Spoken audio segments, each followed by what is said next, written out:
2 বছর মেয়াদী বক্তাগুলোকে নামায়, তারপর পয়সা দিয়ে ইউটিউবে বুস্ট করে, বুস্টার বক্তা। এটা আহলে হাদিসের কাজ না আহলে হদিসের কাজ?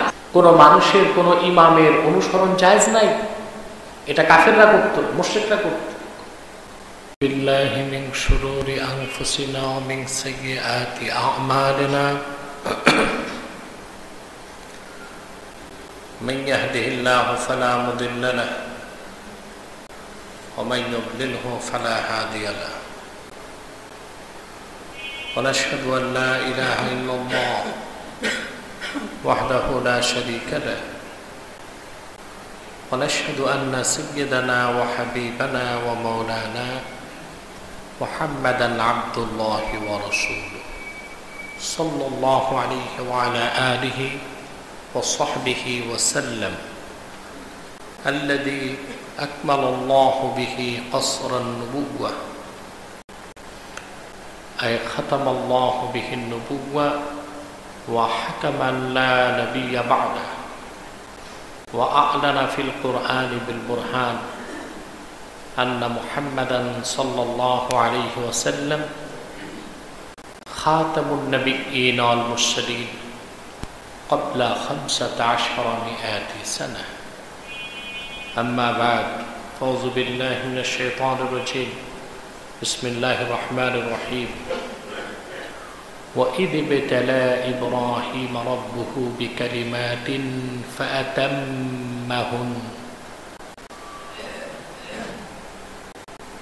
قال إني جاعلك للناس إماما قال ومن ذريتي قال لا ينال عهد الظالمين.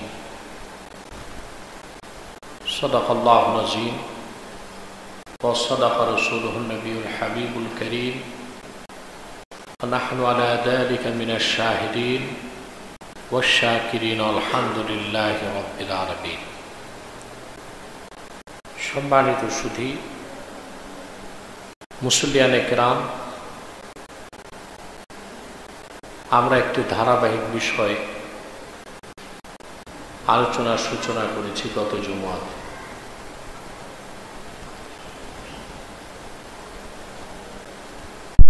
একটি পর্ব আলোচনার পর আরেকটি পর্ব আলোচনা শুরুর আগে আমি একটি পরীক্ষা নিই আপনাদের। আজও সেই পরীক্ষা নিচ্ছি। বলুন তো, গত জুমআতে কি বিষয়ে আমরা কথা, একটু জোরে বলেন। পরীক্ষা। কার পরীক্ষা? হযরত ইব্রাহিম খলিলের পরীক্ষার কথা আমরা শুরু করেছি, ঠিক কিনা? আপনারা অনেকেই বিষয়টি মনে রাখতে পেরেছেন, আলহামদুলিল্লাহ। প্রথম পর্বে আমরা হযরত ইব্রাহিম খলিলের কয়েকটি পরীক্ষার কথা শুনেছি। তার মধ্যে ছিল আকলে সালিম, তার জ্ঞানের পরীক্ষা আল্লাহ নিয়েছে, ঠিক কিনা? আকল, বিবেক, জ্ঞান, এসবের পরীক্ষা আল্লাহ পাক নিয়েছেন। তিনি মুশরিক, অবিশ্বাসী, জড়বাদী, প্রকৃতি পূজারীদের চোখের পর্দা সরিয়ে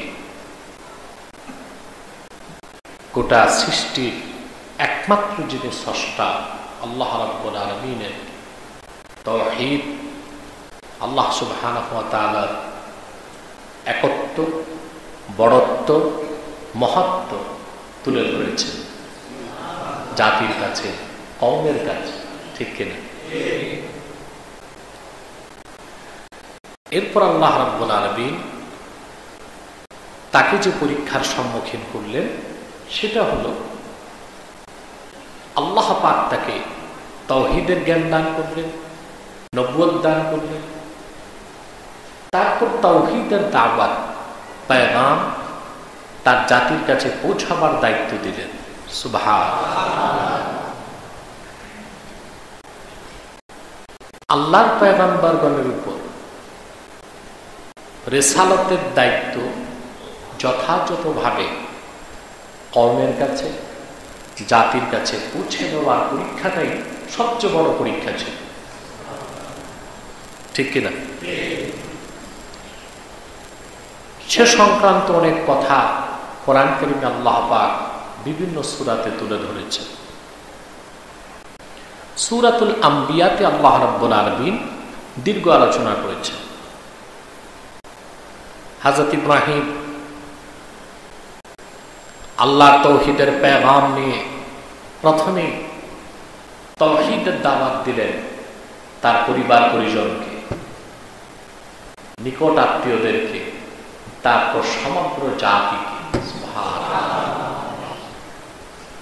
দাওয়াত ও তাবলীগের কাজ সূচনা হবে দূর থেকে না কাছ থেকে? আগে দেশে সফর না আগে বিদেশ সফর? আগে আপনার তাবলীগ দাওয়াত এটা হবে প্রথম ঘরে। কোথায়? তারপর মহল্লায়, তারপর নিজ জনপদে, রাষ্ট্রে, তারপর বাইরে। ঠিক কিনা? হযরত ইব্রাহিম ওনার পরিবার পরিজন এবং নিকট আত্মীয়দের ডাক দিয়ে বললেন, আল্লাহ পাক সূরা আম্বিয়াতে কথাগুলো বলেছেন, ইদ ক্বালা লিআবিহি ওয়া কওমিহি মা হাযিহি আত-তামাথিল আল্লাতী আনতুম লাহা আকিফুন। তিনি তার পিতা আযারকে, তার কওমকে বললেন, মা হাযিহি আত-তামাথিল, এসব হাতে বানানো কল্পনা প্রসূত এই মূর্তি, এই অনর্থক মূর্তিগুলোকে তোমরা ইবাদত বন্দেগী করো, এতে তো কোনো যৌক্তিকতা নেই। বেহুদা অনর্থক মন গড়া কল্পনা প্রসূত নিজেদের হাতে তৈরি করা এই কল্পিত অস্তিত্ব বা সত্তাগুলোকে তোমরা ইবাদত করছো, এটা তো অযৌক্তিক কাজ, জ্ঞান বহির্ভূত কাজ। জ্ঞান যুক্তি সব কিছু প্রয়োগ করলেও এই তোমাদের হাতে বানানো কল্পনা প্রসূত দেব দেবী মূর্তিগুলোর ইবাদত করা যুক্তিহীন, অযৌক্তিক এবং একটি গর্হিত অপরাধ। কেন তোমরা এই কাজ করো? মহান আল্লাহ রাব্বুল আলামিনের আনুগত্য ইবাদতকে পরিত্যাগ করো, এই বনগড়া হাতে বানানো খোদা নামের বেহুদাগুলো, এগুলোকে পূজা করো, অর্চনা করো, মস্তক নত করো, তাদের কাছে সাহায্য কামনা করো। কেন? জাতি তখন যুক্তি দিল, ক্বালু ওয়াজাদনা আবাআনা লাহা আবিদিন, এই কাজগুলোর পক্ষে আমাদের কোনো দলিল নাই, তবে আমরা আমাদের পূর্বপুরুষ বাপ-দাদাদেরকে দেখেছি তারা এগুলোর ইবাদত করতো, পূজা করতো, আমরাও করছি। কথা বুঝতেছে? আমাদের দেশে যে একটা ফেরকা আছে, আহলে হাদিস দাবিদার লামাযহাবী সম্প্রদায় আছে না, তারা কোরআনের এই আয়াতের অপব্যাখ্যা করে যে পূর্বপুরুষের অনুসরণ জায়েজ নাই, মাযহাব মানা জায়েজ নাই, বিনা দলিলে কোন মানুষের কোন ইমামের অনুসরণ জায়েজ নাই। এটা কাফেররা করত, মুশরিকরা করত। হয় এখানে তাদের বুঝের মধ্যে বড় ধরনের ফাঁক রয়ে গেছে, কিংবা আমি বলবো এটা তারা স্বেচ্ছা প্রণোদিত হয়ে পারসেজ হয়ে গেছে ইহুদিদের কাছে। উম্মতের মধ্যে ফাটল সৃষ্টির জন্য বিভিন্ন ফেরকা মাসালা এখন তারা বের করতেছে। এই যে তাদের কিছু শায়েখ আছে, আমি নাম বলবো না, বুঝে নেন, হেমার ইবনে হেমার আছে না কিছু, এরা এখন ফতোয়া দিচ্ছে কোরবানি ধনী মানুষের উপর আবশ্যক না, করলেও পারে না করলেও পারে। ফতোয়াটা উল্টা না, একদম গরিবকে আল্লাহ তাআলা সুযোগ দিয়েছেন যে তোমার উপর কোরবানি নাই, যদি করো সওয়াব পাবো, যদি করো। এটা ধনীর জন্য ওয়াজিব, ধনীর জন্য কি? কিন্তু হেমার ইবনে হেমারের দল নতুন এই বছর ওদের ফতোয়া প্রতি বছর আমদানি হয়, বুঝলেন? ফতোয়া দিছে যে ধনীদের জন্য কোরবানি এটা ঐচ্ছিক, করলে সোয়াব, না করলে তেমন সমস্যা। আবার ফতোয়া দিচ্ছে যে 7 শরীকের কোরবানি এটা জায়েজ নেই। জায়েজ না জায়েজের ফ্যাক্টরি যেন ওরাই তৈরি করে বসে আছে, যা মন চায় জায়েজ করতেছে, যা মন চায় না জায়েজ করছে। আবার আমরা যদি কোরআন হাদিস দিয়ে ডাকি, খুঁজেও পাওয়া যায় না, দূরবীন দিয়ে খুঁজলেও পাওয়া যায় না। তখন তারা ডিপ্লোমেসির আশ্রয় নেয়, কূটনীতি কূটকৌশলের আশ্রয় নেয়। আমার লোকজন এইরকম এক ভণ্ড সাহেবকে ধরেছে, লামাঝাবি ভণ্ড সাহেব, টেলিভিশনে ইউটিউব চ্যানেলে পপুলার সাহেব, তাদের বাহাসের চ্যালেঞ্জ করার পর বুঝতেছে না, নামাজের পর মুনাজাতকে বন্ধ করে দিয়েছে। নওয়াজুবিল্লাহ বলে নামাজের পর কোনো মুনাজাত নাই। নামাজের পর মুনাজাতে মানুষ কার কাছে চায়? আল্লাহর কাছে। আল্লাহর কাছে চাওয়াকে যারা বন্ধ করতে চায়, এদের উদ্দেশ্য কি আদৌ ভালো হতে পারে? না।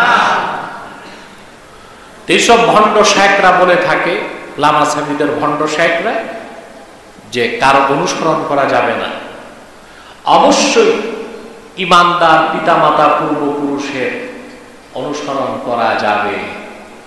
যদি ইমানদার কি হয়, পিতামাতা, বুজুর্গ, শেখ, ইমাম, তারা যদি ইমানদার হয় আর কোরআন সুন্নাহ ভিত্তিক জীবন যাপন করে, আপনি চোখ বন্ধ করে তাদের অনুসরণ করতে, এটা আল্লাহ কোরআনে অন্যত্র বলে দিয়েছেন, আতিউল্লাহ ওয়া আতিউর রাসূল ওয়া উলিল আমরি মিনকুম। তোমরা আল্লাহর আনুগত্য করো, মুহাম্মদ সাল্লাল্লাহু আলাইহি ওয়াসাল্লামের আনুগত্য করো, ওয়া উলিল আমরি মিনকুম, এবং তোমাদের মধ্যে মুহাম্মদ সাল্লাল্লাহু আলাইহি ওয়াসাল্লামের উম্মতের মধ্যে যারা উলিল আমর, আই উলিল ইলমে ওয়াল ফিকহে, ইলম এবং ফিক, এই দুইটা জ্ঞান আল্লাহ যাদের দান করেছেন, চোখ বন্ধ করে তাদের আনুগত্য করো। কে বলেছেন? আল্লাহ। অতএব কাফেরদের কথা মুসলমানদের ক্ষেত্রে প্রয়োগ করা, এটা আলেমের কাজ না জালেমের কাজ? এটা আহলে হাদিসের কাজ না আহলে খবিসের কাজ? আল্লাহ যেন আমাদেরকে আহলে খবিস থেকে রক্ষা করেন। আল্লাহুম্মা আমিন। তারা আমার উপর খুব খেপা, আজকে থেকে না, প্রায় তো 1 যুগ যাবত লামা সাহেবদের ভণ্ডামি দেশে বিদেশে পাবলিক অনুষ্ঠানে কিংবা মিডিয়াতে আমি প্রকাশ করতেছি। আলহামদুলিল্লাহ, এই জাতি এখন জানে লামাযহাবী একটা বাতিল ফেরকা, একটা ভণ্ড ফেরকা। এরা আবার এক এক সময় এক এক বক্তা বের করে, বিভিন্ন ব্র্যান্ডের বক্তা। এটা 2 বছর মেয়াদি, 2 বছর মেয়াদি বক্তাগুলোকে নামায়, তারপর পয়সা দিয়ে ইউটিউবে বুস্ট করে, বুস্টার বক্তা। 2-1 বছর খুব ফালাফালি লাফালাফি, তারপর শেষ। এটা লামাযহাবীদের একটা কৌশল। আল্লাহ তাআলা তাদের এই চক্রান্ত থেকে আমাদেরকে রক্ষা করুন। হযরত ইব্রাহিমকে জাতি জবাব দিল, ওয়াজাদনা আবাআনা লাহা আবিদিন। বাপ দাদাকে দেখেছি মূর্তিগুলোর ইবাদত করছে, এই মূর্তিগুলোকে তারা খোদা মানত, দেবদেবী হিসেবে অর্চনা করেছে, আমরাও করি। কথা বুঝতেছেন? হযরত ইব্রাহিম তখন বললেন, শোনো, ক্বালা বাল রাব্বুকুম রাব্বুস সামাওয়াতি ওয়াল আরদিল্লাযী ফাতারাহুন ওয়া আনা আলা যালিকুম মিনাশ শাহিদিন। এই তোমাদের হাতে বানানো মন গড়া মূর্তি, নিছক কল্পনা, এসব তারকা নক্ষত্র সূর্য চন্দ্র এসব আল্লাহ তাআলার সৃষ্টি। এরা স্রষ্টা নয়, এরা সৃষ্টি। এদের উপকার অপকার করার কোনো ক্ষমতা নাই, বরং তোমাদের প্রকৃত রব, স্রষ্টা, মালিক হচ্ছেন আল্লাহ রাব্বুল আলামিন। রাব্বুস সামাওয়াতি ওয়াল আরদিল্লাযী ফাতারাহুন যে মহান রব আল্লাহ রাব্বুল আলামিন আকাশ জমিন সব কিছুকে সৃষ্টি করেছেন, তিনি একমাত্র স্রষ্টা, তিনি একমাত্র উপাস্য, তিনি একমাত্র রব, একমাত্র তারই ইবাদত হবে, অন্য কোনো সৃষ্টির ইবাদত হতে পারে না। এই ব্যাপারে আমি উপযুক্ত সাক্ষী প্রমাণ নিয়েই তোমাদের সামনে উপস্থিত আছি। সুবহানাল্লাহ। তারপর হযরত ইব্রাহিম জাতিকে এতদিন দাওয়াত দিলেন, কি দিলেন? বুঝালেন শিরকের ভয়াবহতা, বুঝালেন আল্লাহর তাওহীদ, বুঝালেন আল্লাহর ইবাদত, বুঝালেন শিরকের ক্ষতিকারক দিক। এবার তিনি প্রচন্ড থ্রেট করলেন জাতিকে। সুবহানাল্লাহ বলেন। তিনি বললেন, শোনো, ওয়াতাল্লাহি লাআকিদান্না আসনামাকুম বা'দা আন তুওয়াল্লু মুদবিরিন। যা বুঝানোর বুঝালাম, এবার মুখের বুঝ শেষ, হাতেরটা শুরু হবে। তোমরা এই মূর্তি খানা থেকে বাড়ি চলে গেলেই তোমাদের মূর্তিগুলোর 12টা বাজাবো আমি।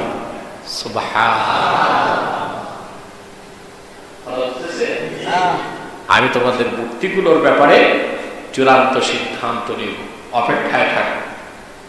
তোমাদের এই হাতে বানানো মূর্তিগুলো, এই আসনামগুলো, ভাস্কর্য, প্রতিমা, মূর্তি, এসব বেহুদা বেকার, অনর্থক, অধর্ম, অপদার্থ, এদের কোনো ক্ষমতা নাই।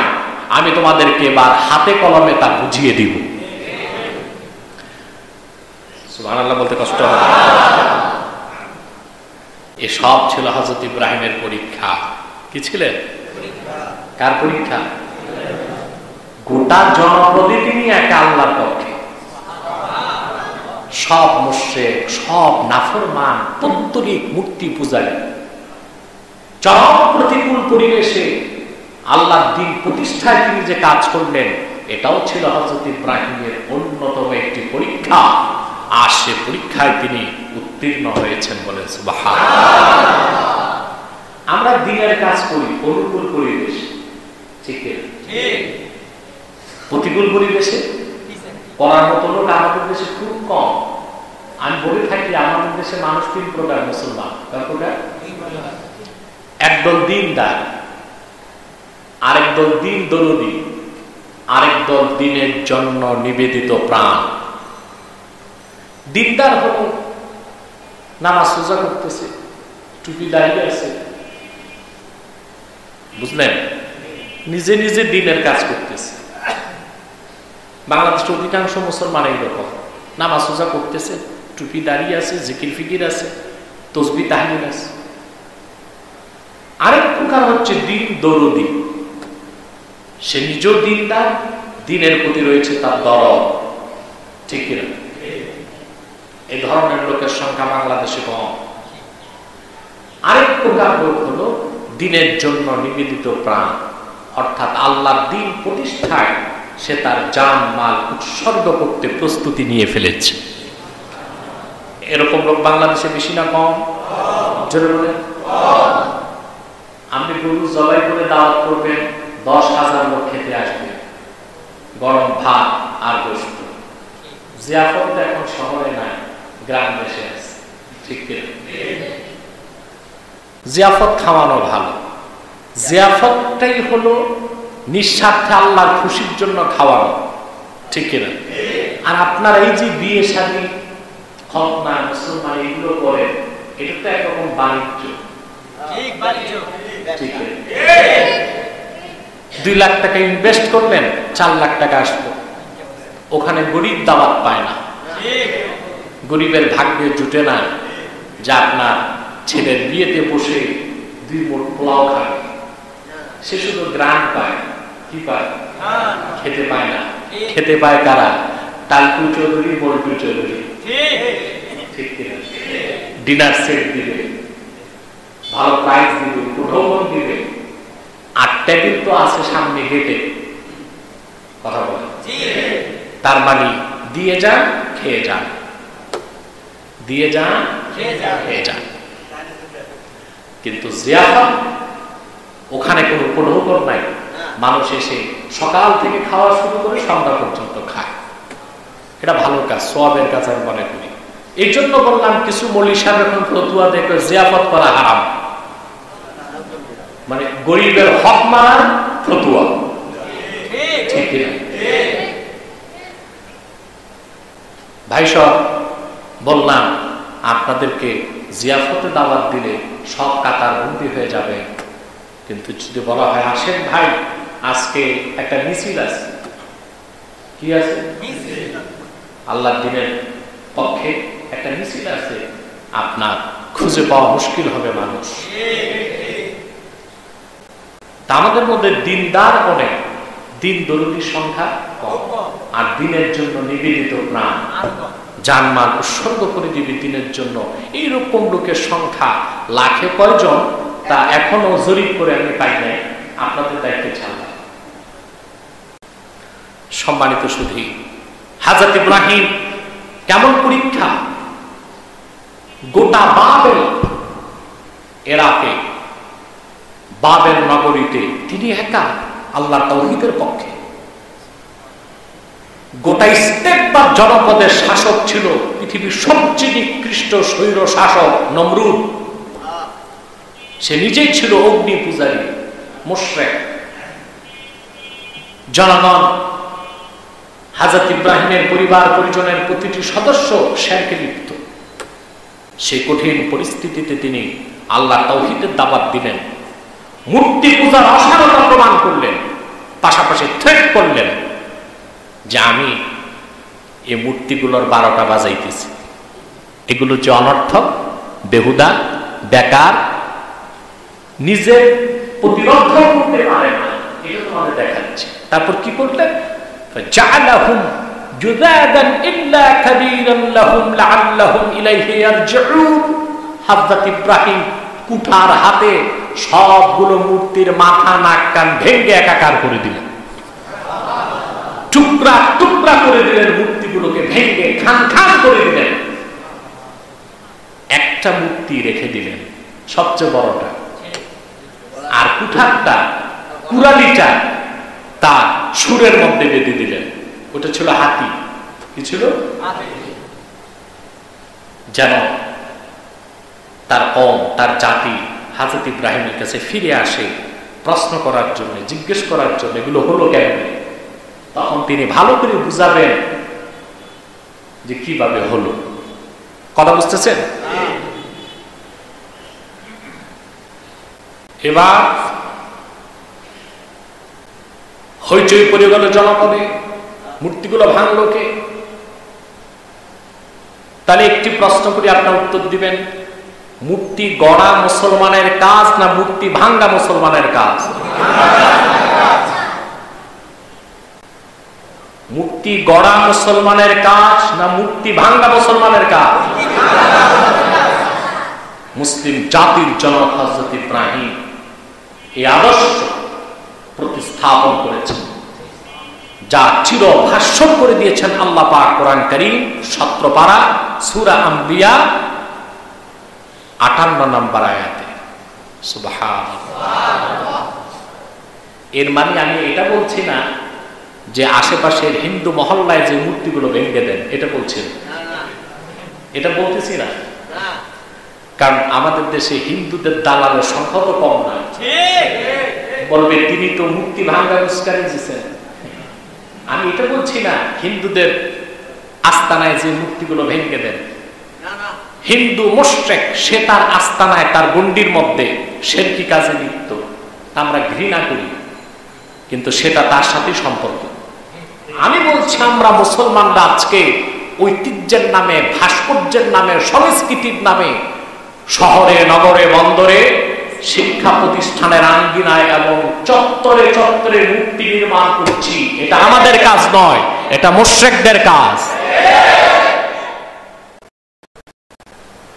বাংলাদেশে বিশ্ববিদ্যালয়, কলেজ, স্কুল প্রাঙ্গণে, শহরে নগরে বন্দরে, সড়কে আর চত্বরগুলোতে যে পরিমাণ মূর্তি আছে, পৃথিবীর অনেক অমুসলিম রাষ্ট্রেও এত মূর্তি খুঁজে পাওয়া যাবে না। মূর্তি আর ভাস্কর্যের সাথে মুসলমানের সংস্কৃতির কোনো সম্পর্ক নাই। মুসলমানের সংস্কৃতির অংশ হতে পারে মিনার, মসজিদের গম্বুজ, ঠিক কিনা বলেন? মূর্তি নয়। অতএব মূর্তি গড়া মুসলমানের কাজ নয়, মূর্তি ভেঙ্গে টুকরা টুকরা করে দেওয়া মুসলমানের কাজ। কথা বুঝতেছেন? গোটা জনপদে হইচই পড়ে গেল, কে করবে এই কাজ? আমাদের খোদার উপরে নাক মুখ ভাঙ্গা সবার করে এই দুঃসাহস কাজ। প্রশ্ন, قالوا من فعل هذا بآلهتنا إنه لمن الظالمين। আমাদের প্রাণ প্রিয়, আমাদের শ্রদ্ধার, আমাদের হৃদয়ের স্পন্দন লেগে আছে যে মূর্তিগুলোর সাথে, চরম শ্রদ্ধা ভক্তির কেন্দ্রবিন্দু, এই মূর্তিগুলোকে ভেঙ্গে টুকরা টুকরা করলো যে, নিঃসন্দেহে সে চরম অত্যাচারে জালেম। বাকি লোকজন বলল, কে করছে? আমরা শুনছি। জিজ্ঞেস করছে নেতা কারা? মূর্তি পূজারী নেতা। কর্মীরা বলল, ক্বালু সামি'না ফাতান ইয়াযকুরুহুম ইউকালু লাহু ইব্রাহিম। এক যুবকের নাম শুনেছি, এই যুবক এই কাজটা করতে পারে, তাকে ইব্রাহিম বলে ডাকা হয়। সুবহানাল্লাহ। কি বলে ডাকা হয়? হযরত ইব্রাহিমকে ডাকা হলো। সুবহানাল্লাহ। পরীক্ষার পর পরীক্ষা, পরীক্ষার পর মূর্তির নাক মুখগুলোকে ভেঙে তিনি একটু নিরাপদ দূরত্ব চলে যেতে পারতেন। পরিস্থিতি শান্ত হোক, আবার ফিরে আসবে, তা করতে পারতেন না? তা করছেন তিনি? পরবর্তী পরীক্ষার জন্য প্রস্তুতি নিয়ে দাঁড়িয়ে আছে। জিজ্ঞেস করা হলো, আনতা ফাআলতা হাদা বিআলিহাতিনা ইয়া ইব্রাহিম। আমাদের এই মূর্তিগুলোকে, খোদাগুলোকে, উপাস্যগুলোকে ভেঙে চুরমার কি তুমি করে দিয়েছ? হযরত ইব্রাহিম কৌশলে জবাব দিলেন, ক্বালা বাল ফাআলাহু কাবীরুহুম হাদা ফাসআলুহুম ইন কানু ইয়ানতিকুন। দেখো,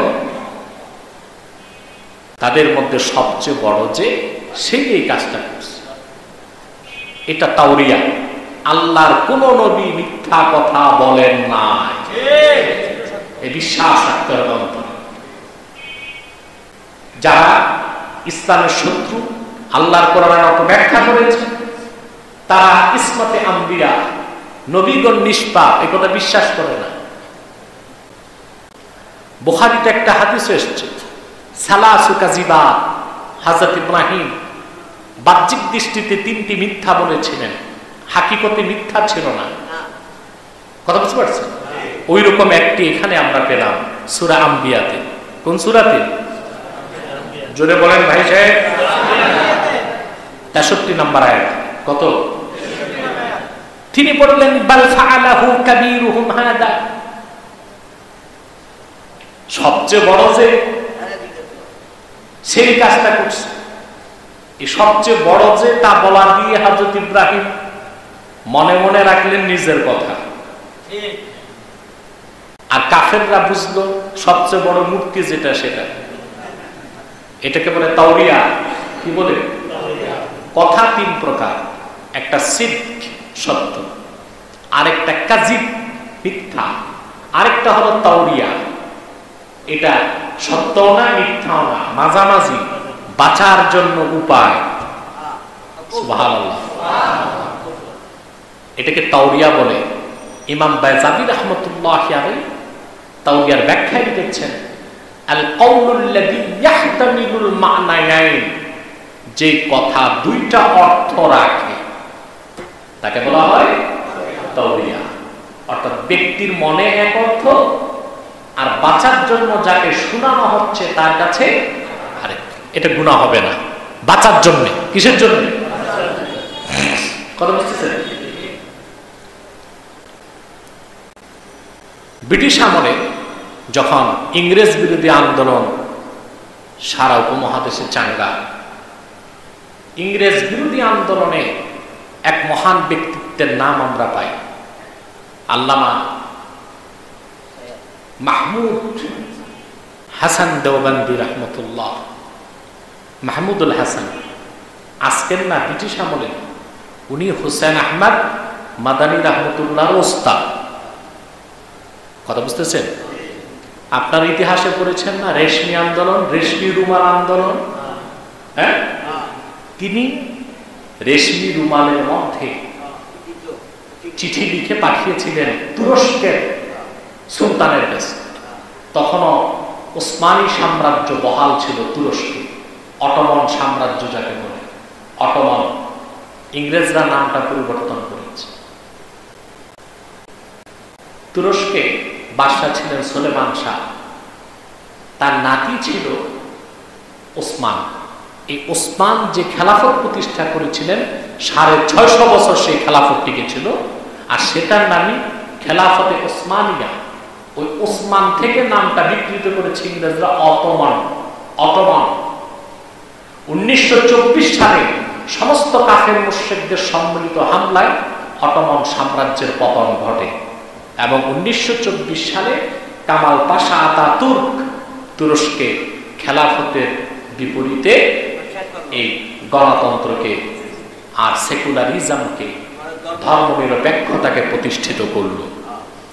লক্ষ লক্ষ মসজিদ বন্ধ করে দিয়েছিল, মাদ্রাসা বন্ধ করে দিয়েছিল, মসজিদের মিনারগুলো ভেঙে চুরমার করেছিল। 1924 সালে, কত সালে? আলহামদুলিল্লাহ 84 বছর পরে আল্লাহ পাক সেই তুরস্কে আবার ইসলামের ঝান্ডা উড্ডীন করার ব্যবস্থা করে দিচ্ছে। এখন সেখানে শত শত বছর বন্ধ ছিল যে আয়া সোফিয়া, হাজি সোফিয়া, সেটাকে মসজিদ হিসেবে খুলে দেওয়া হয়েছে। আজান হচ্ছে, নামাজ হচ্ছে, আলহামদুলিল্লাহ। হযরত মাহমুদ দেওবন্দি তিনি এই রেশমি রুমাল, রেশমের রুমালে চিঠি লিখে পাঠালেন তুর্কি বাদশার কাছে সাহায্যের জন্য। পথিমধ্যেই ইংরেজের চর রুমালটা ধরে ফেলল, মামলা হয়ে গেল হযরত মাহমুদের বিরুদ্ধে।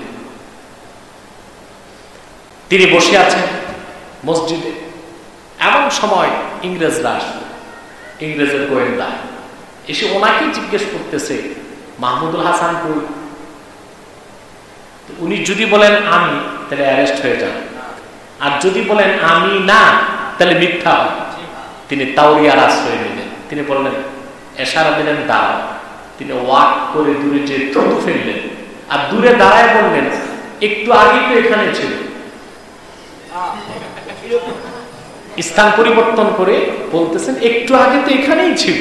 কথাটা কি মিথ্যা হলো? এটা তাওরিয়া। এটা কি? আপনারা এভাবে তাওরিয়া করতে পারবেন বিপদে পড়লে। বেশি তাওরিয়া করতে হবে আপনাদের স্ত্রীর কাছে। কার কাছে? স্ত্রীর কাছে। তাওরিয়া করতে হয় মাঝে মধ্যে বসের কাছে। কার কাছে? বসের কাছে। ঠিক না? তবে মিথ্যার আশ্রয় কখনোই নিলেন না। হযরত ইব্রাহিম তাওরিয়া করলেন। কি তাওরিয়া করলেন? বড়টাকে জিজ্ঞেস করো, আর যে মূর্তিগুলো আছে এদেরকে জিজ্ঞেস করো কে ভাঙছে তাদেরকে। ইন কানু ইয়ান্তিকুন, যদি এগুলো কথা বলতে পারে। কথা কি বলতে পারে? এর মাধ্যমে হযরত ইব্রাহিম তাদেরকে আরেকটা আঘাত করলেন, যেগুলো কথাই বলতে পারে না, নিজেকে রক্ষা করতে পারে না, ওরা তোমাদের কি শুনবে আর কি উপকার করবে? অতএব বেহুদা মূর্তি পূজা পৌত্তলিকতা বর্জন করো। সুবহানাল্লাহ। ভাই সব, গোটা দেশে চরম অস্থিরতা শুরু হয়ে গেল যে ইব্রাহিম যুবকটি এতদিন শুধু মূর্তি পূজার বিরোধিতা করছে, এইবার মূর্তিগুলোকে ভাঙ্গা টুকরা টুকরা করে দিচ্ছে। কথা বুঝতেছেন? খবর চলে গেল নমরুদের কাছে। কার কাছে? নমরুদ ছিল স্বৈর শাসক।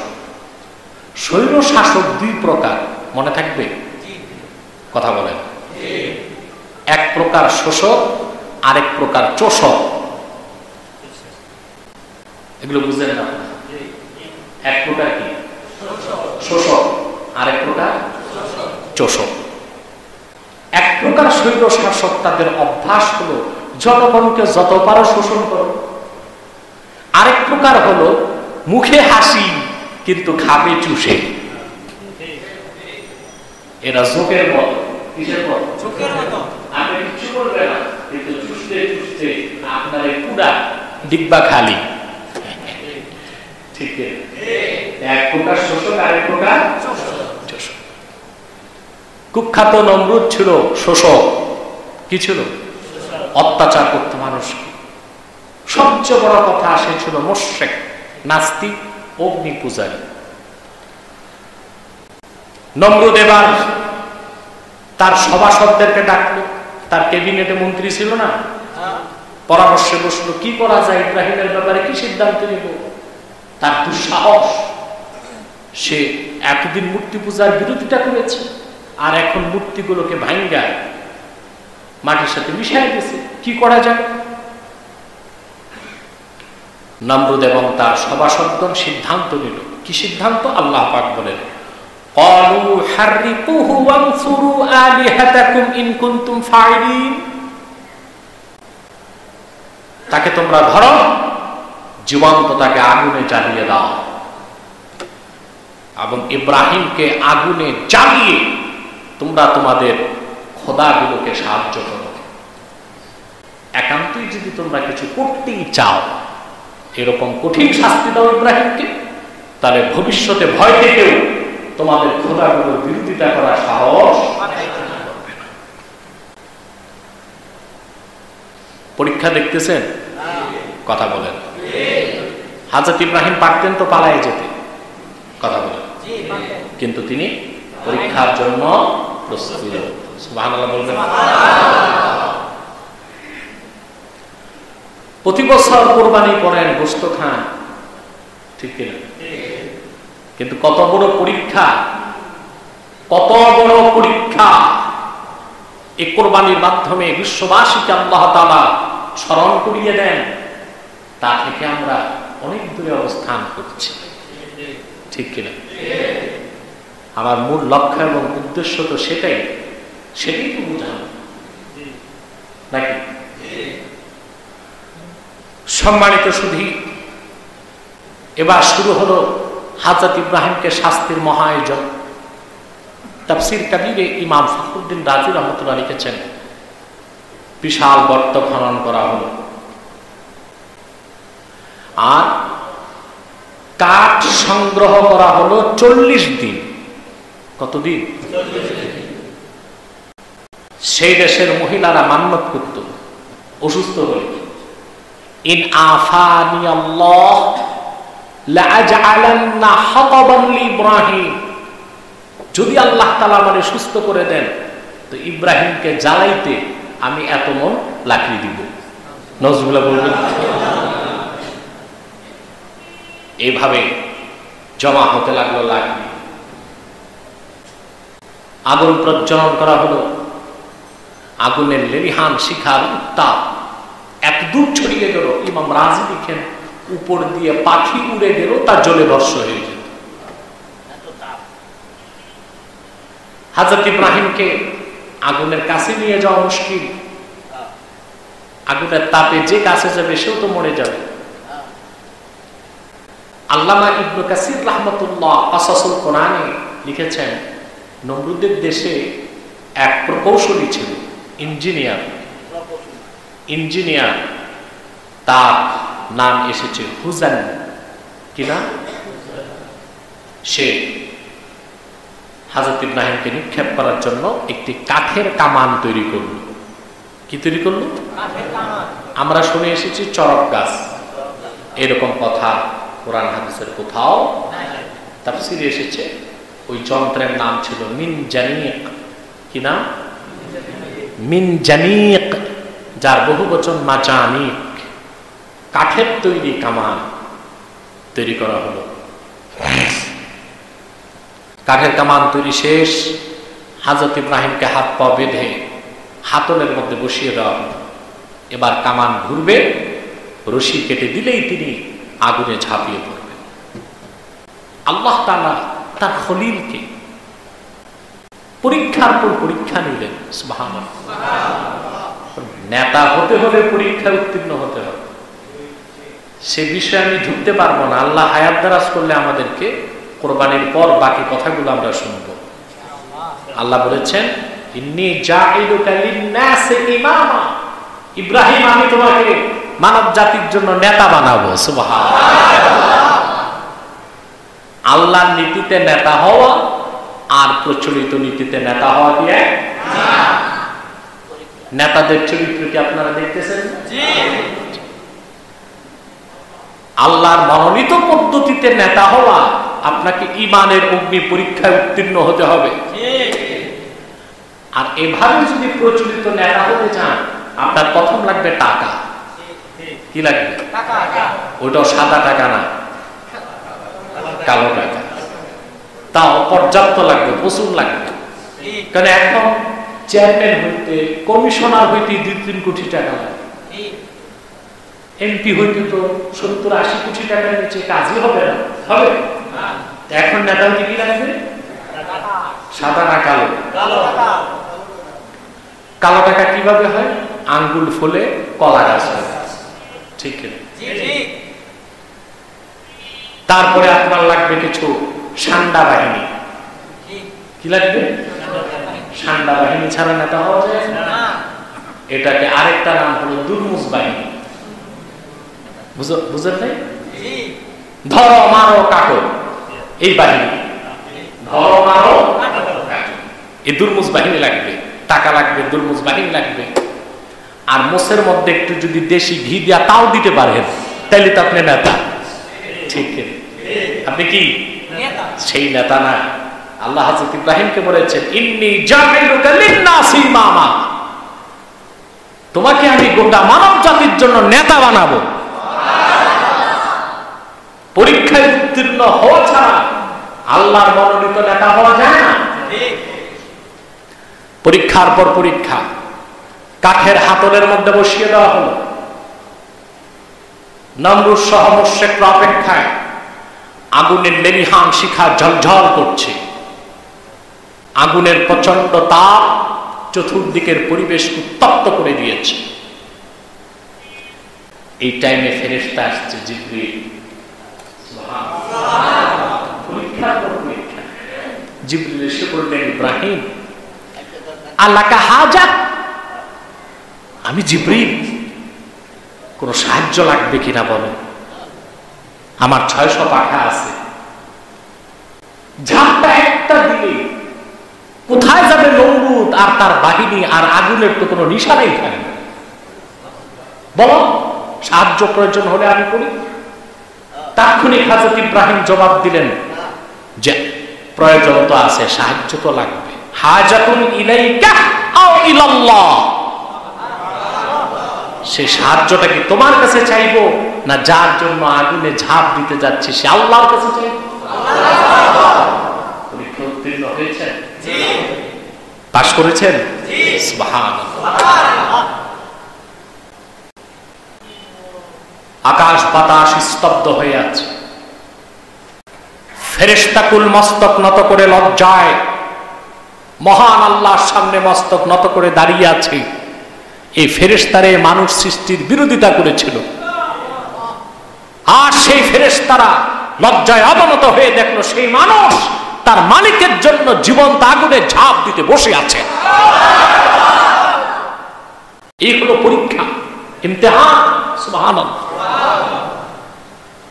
হাতল ঘুরতে লাগলো। সুবহানাল্লাহ। হযরত ইব্রাহিম পড়তে লাগলেন উচ্চ স্বরে, যেন মুশরিকদের কানে আওয়াজ পৌঁছে যায়। সুবহানাকা আল্লাহুম্মা লাকাল হামদ ওয়া লাকাশ শুকর লা শারীকা লাক, সমস্ত প্রশংসা আল্লাহ তোমার। গোটা সৃষ্টি জগতের রাজত্ব তোমার, মহত্ব তোমার, বরত্ব তোমার, তোমার কোনো শরীক নাই। আল্লাহর তাওহীদের তিনি ঘোষণা দিলেন। সেই কাঠের কামান ঘুরতে লাগলো। নির্ধারিত সময়ে রশি কেটে দেওয়া হলো। ছিটকে থেকে হযরত ইব্রাহিম চলে গেলেন আগুনে। আগুনের লেলিহান শিখা তার গা স্পর্শ করার আগে তিনি আরেকবার পড়লেন সুবহানাল্লাহ, হাসবুনাল্লাহ ওয়া নি'মাল ওয়াকিল। সহিহ বুখারীতে এসেছে, আব্দুল্লাহ বিন আব্বাস থেকে বর্ণিত রাদিয়াল্লাহু তাআলা, হযরত আব্দুল্লাহ বিন আব্বাস বর্ণনা করেছেন, হাসবুনাল্লাহ ওয়া নি'মাল ওয়াকিল ক্বালাহা ইব্রাহিম হিনা উলকিয়া ফিন নার। হযরত ইব্রাহিম খলিল যখন আগুনে নিক্ষিপ্ত হলেন তখন তিনি দোয়াটি পড়েছেন সুবহানাল্লাহ। অর্থাৎ আল্লাহ তাআলাই আমাদের জন্য যথেষ্ট, আর তিনি সর্বোত্তম অভিভাবক বলেন সুবহানাল্লাহ সুবহানাল্লাহ। আপনি এই দোয়াটা পড়বেন, হাদিসে এসেছে। আপনারা কিভাবে পড়বেন? হাসবি আল্লাহু লা ইলাহা ইল্লা হু আলাইহি তাওয়াক্কালতু ওয়া হুয়া রাব্বুল আরশিল আযীম। কয়বার? 7 বার সকালে, 7 বার, 7 বার সকালে, 7 বার। 24 ঘন্টায় কোনো বালা মুসিবত আপদ বিপদ আপনার ধারে কাছেও আসবে না, কিন্তু পড়তে হবে ঈমানের সাথে, ইয়াকিনের সাথে, ঈমানের সাথে। ঈমান ইয়াকিন ছাড়া শুধু পড়লে তো কাজ হবে না, হবে? একজন মুসলমান যখন আরেকজনকে সালাম দেয় আসসালামু আলাইকুম, প্রতি অক্ষরে 10 নেকি। তোতা পাখিও তো সালাম দেয়, কথা বলে। পালিত তোতা পাখি আছে, মানুষ পালি, এই কিন্তু সালাম দেয়। তোতা পাখি দেখছেন আপনারা? ঘরে ঢুকলে মেহমানকে সালাম দেয় তোতা পাখি, আসসালামু আলাইকুম, কেমন আছেন? তোতা পাখি, তোতা পাখি সালামে কয়টা করে দিবা? তো ঈমান ইয়াকিন ছাড়া পড়বে, সওয়াবও পাবেন না, কাজও পাবেন না। চলে গেলেন ইব্রাহিম খলিল আগুনের লেলিহান গর্ভে। তাবারিতে এসেছে 40 দিন, তাফসীর কবিরে এসেছে 50 দিন তিনি সেখানে অবস্থান করলেন। আর কোন রিওয়ায়াতে এসেছে 7 দিন। তিনটা রিওয়ায়াত পাওয়া যায়, 7 দিন, 40 দিন, 50 দিন। কত বুঝতেছেন? কাসাসুল কোরআন ইবনে কাসির রাহমাতুল্লাহ লেখেন, হযরত ইব্রাহিম যখন আগুনের গর্ভে চলে গেলেন, নমরুদ এবং হযরত ইব্রাহিমের পিতৃব্য আজার, এই দুজন প্রাসাদের ছাদে থেকে তাকিয়ে দেখেন আগুনের গর্ভে, আগুনের লেলিহান শিকার মধ্যে ভিতরে সবুজ একটি বাগান উদ্ভাসিত হয়ে উঠেছে। সেখানে হযরত ইব্রাহিম হাঁটতেছেন সুবহানাল্লাহ। ওখানে আল্লাহ কিছু ফুল তৈরি করে দিলেন, এর মধ্যে একটি ফুল ছিল নারজিস। কি নাম? নারজিস। নারজিস এরকম অসংখ্য ফুলে সুশোভিত করে দিলেন সুবহানাল্লাহ। উপর থেকে আজার আফসোস করে বলল, হযরত ইব্রাহিমকে ডাক দিয়ে, নি'মার রাব্বু রাব্বুকা ইয়া ইব্রাহিম, সত্যি ইব্রাহিম তোমার যিনি রব তিনি কতই না উত্তম, ক্ষমতাবান, আপন বান্দাকে আগুনের লেলিহান শিখা থেকে রক্ষা করেছে। আগুনে যখন নিক্ষেপ করা হলো, আল্লাহ পাক আগুনকে ডাক দিয়ে নির্দেশ করলেন, কুলনা ইয়া নারু কুনি বারদাও ওয়া সালামান আলা ইব্রাহিম। আল্লাহ পাক বলেন, আমি আগুনকে বললাম, আগুন তুমি ইব্রাহিমের জন্য শান্তিদায়ক ঠান্ডা হয়ে যাও। সুবহানাল্লাহ। আল্লাহর নির্দেশ পাওয়া মাত্র আগুন ঠান্ডা হয়ে গেল। সুবহানাল্লাহ। নির্ধারিত সময় হযরত ইব্রাহিম বেরিয়ে আসলেন। পরীক্ষায় তিনি উত্তীর্ণ না অনুত্তীর্ণ? ফুল মার্কসে না কম মার্কসে? সুবহানাল্লাহ। আপনি অবাক হবেন মুসলমান, নূর নবী মুহাম্মদ সাল্লাল্লাহু আলাইহি ওয়াসাল্লামের উম্মতের এত সম্মান মর্যাদা, আল্লাহ পূর্বের নবীদের যেই রকম পরীক্ষা নিয়েছেন, আমার নূর নবী মুহাম্মদ সাল্লাল্লাহু আলাইহি ওয়াসাল্লামের সাহাবায়ে কেরামের ওই রকম পরীক্ষা নিয়েছেন। রাসূলুল্লাহ সাল্লাল্লাহু আলাইহি ওয়াসাল্লামের একজন সাহাবী ছিলেন হযরত আম্মার। মক্কা মুকাররমায় একটি পরিবার ছিল, ইয়াসের, আম্মার, সুমাইয়া। ইয়াসের পিতা, সুমাইয়া মাতা, আম্মার হলো ছেলে। প্রতিদিন আবু জাহেল আর মুশরিকরা এই পরিবারটিকে নির্যাতন করত। অপরাধ ছিল ঈমান আনা। অপরাধ কি ছিল? হযরত আম্মার রাদিয়াল্লাহু তাআলা আনহুর গায়ে একদিন আবু জাহেল আগুন ধরিয়ে দিল। আগুনের লেলিহান শিখা দাউ দাউ করে চলছে। তিনি ছটফট করছেন, মরুভূমিতে দৌড়াচ্ছেন, মক্কা মুকাররমায় দৌড়াচ্ছেন সাহায্যের জন্য, একটু পানির অপেক্ষা। কিন্তু আবু জাহেলের নির্যাতনের কারণে কোনো একজন মানুষ তার কাছে গেল না। খবর গেল রাসূলুল্লাহর কাছে। রাহমাতুল আলামিন আর দেরি করতে পারলেন না, বেরিয়ে আসলেন। উমদাতুল কারিতে আল্লামা বদরুদ্দিন আইনি রাহমাতুল্লাহ বিশুদ্ধ সনদে নকল করেছেন, আল্লাহ রাসূল সাল্লাল্লাহু আলাইহি ওয়াসাল্লাম আগুনকে ধমক দিলেন, ইয়া নারু কুনি বারদাও ওয়া সালামান আলা আম্মার কামা কুনতি আলা ইব্রাহিম। হে আগুন, তুমি আমার সাহাবী আম্মারের জন্য শান্তিদায়ক ঠান্ডা হয়ে যাও, যেভাবে আরেকবার হয়েছিল আমার দাদা ইব্রাহিমের জন্য। রাসূলুল্লাহর ধমকের সাথে সাথে হযরত আম্মারের শরীরের আগুন হয়ে গেল পানি। বলেন সুবহানাল্লাহ। বলুন তো, হযরত ইব্রাহিমের আগুনকে ধমক কে দিয়েছিলেন? আর হযরত আম্মারের আগুনের কে ধমক দিয়েছে? আমার নূর নবী মুহাম্মদ সাল্লাল্লাহু আলাইহি ওয়াসাল্লাম। আগুনের পরীক্ষায় হযরত আম্মারও উত্তীর্ণ হয়েছেন, ঠিক কিনা? আমরা হযরত ইব্রাহিম খলিলের অনেকগুলো পরীক্ষার কথা শুনলাম। আজকে এতটুকুই থাক। কোরবানির আগে আরেকটি জুমা আমরা ইনশাআল্লাহ পাবো, তখন বাকি পরীক্ষার কথাগুলো বলবো।